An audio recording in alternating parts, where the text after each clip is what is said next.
Brazil আর্জেন্টিনার পতাকা বাহিরা, ও ফ্রান্সের মুহাম্মদ সাল্লাল্লাহু আলাইহি সাল্লামের কার্টুন বানানো নিয়ে রাস্তায় নেমে পুরো দেশ জ্যামকারী এই লোকগুলোই তো এখন পতাকা উড়াচ্ছে ছাদে ছাদে।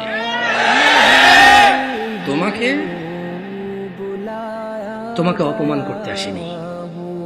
ওয়াল্লাহি আমি নিজে এমন অনেক অপরাধী, যখন আমি এই অপরাধে থাকি আমার কাছে কোনো অনুভূতি থাকে না, বোধ শক্তি থাকে না, জানোয়ারের মতো হয়ে যায়। আমি মনে হয় না এটা লজ্জা করার কাজ। তোমার অবস্থা আমারও যেই অপরাধগুলোতে আমি লিপ্ত, যেমন আমি নির্লজ্জ, তোমার অবস্থা এরকম। তাই তোমাকে আমি আমার থেকে আলাদা মনে করি না, তোমাকে ভালোবেসে বলি। তুমি তো সেই যুবক যে ফেসবুকে একদিনে 50টা স্ট্যাটাস দিছো, ফ্রান্সের মাল বন্ধ করো, ফ্রান্সের এই সেই করো, ইসরায়েলের মাল বন্ধ করো, ব্রাজিলের মাল বন্ধ করো, খাবো না, জ্বালিয়ে দাও। এগুলো তো তুমি বলেছো, আমরা এগুলো বলি নাই। আমরা রাসূলের সুন্নত এভাবে পালন করি।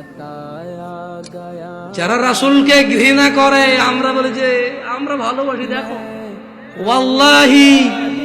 ওয়াল্লাহি এটা কখনোই রাখতাম না যদি সুন্নতে মুহাম্মদ না হতো সাল্লাল্লাহু আলাইহি ওয়াসাল্লাম। আমি হাজার অন্যায় করি, আমি মানি মানুষ হিসেবে আমার অপরাধের শেষ নেই, আল্লাহ আমাকে ক্ষমা করুন।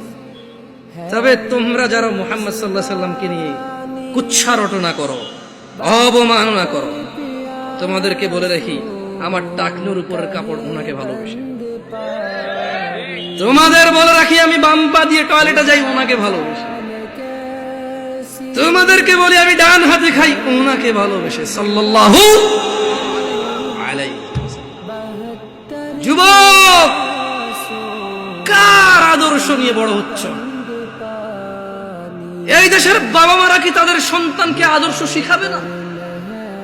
এরা কি তাদের সন্তানকে এভাবেই শিয়াল কুকুরের মতো রেখে চলে যাবে পৃথিবী ছেড়ে, আর আশা করবে তাদের মৃত্যুর পরে এই সন্তানগুলো তাদের অনেক